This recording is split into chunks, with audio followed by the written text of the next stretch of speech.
ಆದ್ಮೇಲೆ ಎಲ್ಲರಿಗೂ ನಮಸ್ಕಾರ. ಹಾಗೆ ಎಲ್ಲರಿಗೂ ಹೊಸ ವರ್ಷದ ಆರ್ಥಿಕ ಶುಭಾಶಯಗಳು. ಯಾರಾದರೂ ಮೊದಲನೇ ಬಾರಿ ನಮ್ಮ ವಿಡಿಯೋನ ನೋಡ್ತಾ ಇದ್ರೆ ಚಾನೆಲ್ ನ ಸಬ್ಸ್ಕ್ರೈಬ್ ಮಾಡಿ ಹಾಗೆ ಲೈಕ್ ಮಾಡಿ ಅಂತ ಹೇಳ್ತಾ ಇವತ್ತಿನ ತರಗತಿಯನ್ನ ಸ್ಟಾರ್ಟ್ ಮಾಡೋಣ. ನಮ್ಮ ನೆರೆಯ ರಾಜ್ಯವಾದಂತ ಗೋವಾ ತನ್ನ ಹೊಸದಾಗಿ 3ನೇ ಜಿಲ್ಲೆಯನ್ನ ಘೋಷಣೆ ಮಾಡ್ಕೊಂಡಿದೆ. ಹಾಗಾದ್ರೆ ಒಂದು ಜಿಲ್ಲೆಯನ್ನ ರಚನೆ ಮಾಡಬೇಕಾದ್ರೆ ಯಾವ ರೀತಿ ಪ್ರೊಸೆಸ್ ಇರುತ್ತೆ, ಹಾಗೆ ಈ ಕುಶಾವತಿ ಜಿಲ್ಲೆಯ ಬಗ್ಗೆ ಸಂಪೂರ್ಣವಾಗಿ ನೋಡ್ತಾ ಹೋಗೋಣ. ನಮ್ಮ ನೆರೆಯ ರಾಜ್ಯವಾದಂತ ಗೋವಾ ತನ್ನ 3ನೇ ಜಿಲ್ಲೆ ಕುಶಾವತಿ ಅಂತ ಒಂದು ಜಿಲ್ಲೆಯನ್ನ ಘೋಷಣೆ ಮಾಡಿಕೊಂಡು ಈ ಘೋಷಣೆಯನ್ನು ಗೋವಾದ ಮುಖ್ಯಮಂತ್ರಿ ಪ್ರಮೋದ್ ಸಾವಂತ್ ಅವರು ನಿನ್ನೆ ಅಂದ್ರೆ ಡಿಸೆಂಬರ್ 31ರಂದು ಘೋಷಣೆ ಮಾಡಿದ್ದಾರೆ. ಹಾಗೆ ಈ ಜಿಲ್ಲೆಯಲ್ಲಿ ಒಟ್ಟು 4 ತಾಲೂಕುಗಳನ್ನ ಸೇರಿಸಲಾಗಿದೆ. ಆ ತಾಲೂಕುಗಳು ಯಾವಂತ ನೋಡೋದಾದ್ರೆ 1 ಸಂಗುಯಂ, 2 ಕಾಣಕೋಣ, 3 ವೆಂಪಂ, 4 ದರ್ಬಂದೋರ. ಈ ಜಿಲ್ಲೆಗಳನ್ನ ದಕ್ಷಿಣ ಗೋವಾ ಅಂದ್ರೆ ಈ ಮುಂಚೆಯಾಗಿ 2 ಜಿಲ್ಲೆಗಳಿದ್ದು, ಒಂದು ದಕ್ಷಿಣ ಗೋವಾ ಮತ್ತೊಂದು ಉತ್ತರ ಗೋವಾ ಅಂತ. ಅದರಲ್ಲಿ ದಕ್ಷಿಣ ಗೋವಾದಿಂದ ಈ ಹೊಸದಾಗಿ ಕುಶಾವತಿ ಅನ್ನುವಂತ ಒಂದು ಜಿಲ್ಲೆಯನ್ನು ರಚನೆ ಮಾಡಲಾಗಿದೆ. ಹಾಗೆ ಈ ಜಿಲ್ಲೆಗೆ ವೆಂಪಂ ಪಟ್ಟಣವನ್ನು ಪ್ರಧಾನ ಕಚೇರಿಯನ್ನಾಗಿ ಕೂಡ ಘೋಷಣೆ ಮಾಡಲಾಗಿದೆ.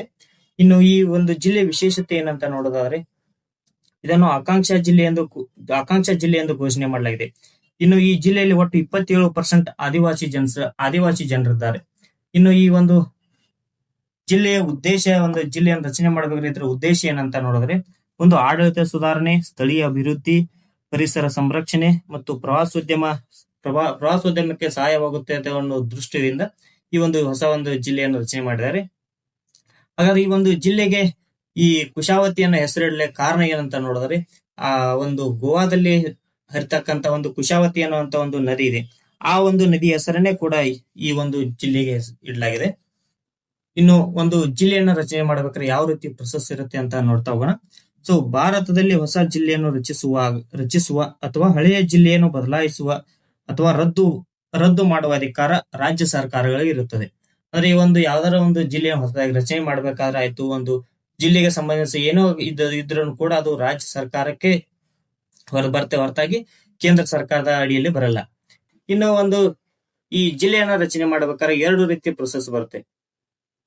ಮೊದಲನೇದಾಗಿ ರಾಜ್ಯ ಸರ್ಕಾರವು ರಾಜ್ಯ ಗೆಜೆಟ್ ನಲ್ಲಿ ಅಧಿಸೂಚನೆಯನ್ನು ಪ್ರಕಟಿಸಿ ಜಿಲ್ಲೆಯನ್ನು ರಚಿಸಬಹುದು. ಅಂದ್ರೆ ಇವಾಗ ಮೇಲಧಿಕಾರಿಗಳ ಸಲಹೆ ಮೇರೆಗೆ ಕೂಡ ಜಿಲ್ಲೆಯನ್ನು ರಚನೆ ಮಾಡಬಹುದು. ಇದು ಆಲ್ಮೋಸ್ಟ್ ಅಲ್ಲಿ ಎಲ್ಲರೂ ಇದೇ ರೀತಿಯ ಅಂದ್ರೆ ಎಕ್ಸಿಕ್ಯೂಟಿವ್ ಆರ್ಡರ್ ಮುಖಾಂತರ ಜಿಲ್ಲೆಯನ್ನು ರಚನೆ ಮಾಡ್ತಾರೆ. ಇನ್ನು 2ನೇ ವಿಧಾನ ಏನಂತ ನೋಡಿದ್ರೆ ರಾಜ್ಯ ವಿಧಾನಸಭೆಯಲ್ಲಿ ಕಾನೂನು ಮೂಲಕ, ಅಂದ್ರೆ ಇವಾಗ ರಾಜ್ಯಸಭೆಯಲ್ಲಿ ವಿಧಾನಸಭೆಯಲ್ಲಿ ಮಸೂದೆಯನ್ನ ಮಂಡನೆ ಮಾಡಿ ಈ ಜಿಲ್ಲೆಯನ್ನು ಕೂಡ ರಚನೆ ಮಾಡ್ಕೋಬಹುದು. ಹಾಗೆ ಜಿಲ್ಲೆಗೆ ಸಂಬಂಧಿಸಿದಂತ ಹಳೆಯ ಪ್ರಶ್ನೆಗಳನ್ನ ನೋಡೋದಾದ್ರೆ, ಮೊದಲನೇ ಪ್ರಶ್ನೆ, ಜಿಲ್ಲೆಯಲ್ಲಿ ಕಾನೂನು ಮತ್ತು ಸುವ್ಯವಸ್ಥೆಯ ಮುಖ್ಯ ಹೊಣೆಗಾರರು ಯಾರು? ಆಪ್ಷನ್ ಎ ಜಿಲ್ಲಾ ಪೊಲೀಸ್ ಸೂಪರಿಂಟೆಂಡೆಂಟ್, ಆಪ್ಷನ್ ಬಿ ಜಿಲ್ಲಾಧಿಕಾರಿ, ಆಪ್ಷನ್ ಸಿ ಜಿಲ್ಲಾ ನ್ಯಾಯಾಧೀಶ, ಆಪ್ಷನ್ ಡಿ ಜಿಲ್ಲಾ ಪಂಚಾಯತ್ ಅಧ್ಯಕ್ಷ. ಈ ಪ್ರಶ್ನೆಗೆ ಸರಿಯಾದ ಉತ್ತರ ಆಪ್ಷನ್ ಬಿ ಜಿಲ್ಲಾಧಿಕಾರಿಯಾಗಿರ್ತಾರೆ. ಇನ್ನು ಮುಂದಿನ ಪ್ರಶ್ನೆ ನೋಡೋದಾದ್ರೆ, ಭಾರತದಲ್ಲಿ ಹೊಸ ಜಿಲ್ಲೆಯನ್ನು ರಚಿಸುವ ಅಧಿಕಾರ ಯಾರ ಬಳಿಯಲ್ಲಿದೆ? ರಾಷ್ಟ್ರಪತಿ, ಸಂಸತ್ತು, ರಾಜ್ಯ ಸರ್ಕಾರ, ಕೇಂದ್ರ ಗೃಹ ಸಚಿವಾಲಯ. ಈ ಜಿಲ್ಲೆಯನ್ನು ರಚಿಸುವ ಅಧಿಕಾರ ರಾಜ್ಯ ಸರ್ಕಾರ ಬಳಿ ಇರುತ್ತೆ. ಅಂದ್ರೆ ಆಪ್ಷನ್ ಸಿ ಈ ಪ್ರಶ್ನೆಗೆ ಸರಿಯಾದ ಉತ್ತರ. ಇನ್ನು 3ನೇ ಪ್ರಶ್ನೆ, ಜಿಲ್ಲಾಧಿಕಾರಿಯನ್ನು ಇನ್ನೊಂದು ಹೆಸರಿನಲ್ಲಿ ಏನೆಂದು ಕರೆಯಲಾಗುತ್ತದೆ? ಆಪ್ಷನ್ ಎ ಡೆಪ್ಯೂಟಿ ಕಮಿಷನರ್ ಅಥವಾ ಡಿಸ್ಟ್ರಿಕ್ಟ್ ಮ್ಯಾಜಿಸ್ಟ್ರೇಟ್, ಆಪ್ಷನ್ ಬಿ ಜಿಲ್ಲಾ ನ್ಯಾಯಾಧೀಶ, ಆಪ್ಷನ್ ಸಿ ಜಿಲ್ಲಾ ಪೊಲೀಸ್ ಅಧಿಕಾರಿ, ಆಪ್ಷನ್ ಡಿ ಜಿಲ್ಲಾ ಆಯುಕ್ತ. ಈ ಪ್ರಶ್ನೆಗೆ ಸರಿಯಾದ ಉತ್ತರ ಆಪ್ಷನ್ ಎ. ಇನ್ನು ಮುಂದಿನ ಪ್ರಶ್ನೆ ನೋಡೋಣ, ಜಿಲ್ಲಾ ಮಟ್ಟದಲ್ಲಿ ಆಡಳಿತದಲ್ಲಿ ಜಿಲ್ಲಾಧಿಕಾರಿಯ ಪ್ರಮುಖ ಕಾರ್ಯ ಯಾವುದು? ಭೂಮಿಯ ಆದಾಯ ಸಂಗ್ರಹ ಮತ್ತು ಭೂಮಿ ದಾಖಲೆಗಳ ನಿರ್ವಹಣೆ, ಆಪ್ಷನ್ ಬಿ ನ್ಯಾಯಾಂಗ ನಿರ್ವಹಣೆ, ಆಪ್ಷನ್ ಸಿ ಶಾಲಾ ಶಿಕ್ಷಣ ನಿರ್ವಹಣೆ, ಆಪ್ಷನ್ ಡಿ ಆಸ್ಪತ್ರೆಗಳ ನಿರ್ವಹಣೆ. ಈ ಪ್ರಶ್ನೆಗೆ ಸರಿಯಾದ ಉತ್ತರ ಆಪ್ಷನ್ ಎ ಭೂಮಿಯ ಆದಾಯ ಸಂಗ್ರಹ ಮತ್ತು ಭೂಮಿಯ ದಾಖಲೆಗಳ ನಿರ್ವಹಣೆ. ಇನ್ನು ಮುಂದಿನ ಪ್ರಶ್ನೆ, ಪಂಚಾಯತ್ ರಾಜ್ ವ್ಯವಸ್ಥೆಯಲ್ಲಿ ಜಿಲ್ಲಾ ಮಟ್ಟದ ಜಿಲ್ಲೆಯ ಸಂಸ್ಥೆ ಯಾವುದು?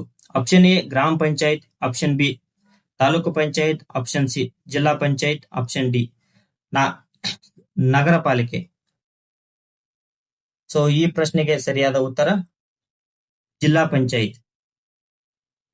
ಸೊ ಇನ್ನು ಮುಂದಿನ ಪ್ರಶ್ನೆ, 6ನೇ ಅನುಸೂಚಿಯಡಿ ರಚಿತ ಸ್ವಾಯತ್ತ ಜಿಲ್ಲಾ ಮಂಡಳಿಗಳು ಯಾವ ರಾಜ್ಯಗಳಲ್ಲಿ ಅನ್ವಯಿಸುತ್ತವೆ?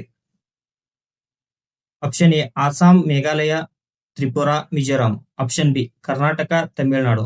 Option C Goa, Maharashtra. Option D Uttar Pradesh, Bihar. So ಈ ಪ್ರಶ್ನೆಗೆ ಸರಿಯಾದ ಉತ್ತರ option A. So ATM square ಅಂತ ಕೂಡ ಕರೀತಾರೆ. ಸೊ ಇಲ್ಲಿವರೆಗೂ ವಿಡಿಯೋ ನೋಡಿದ್ದಕ್ಕಾಗಿ ಎಲ್ಲರಿಗೂ ಧನ್ಯವಾದಗಳು.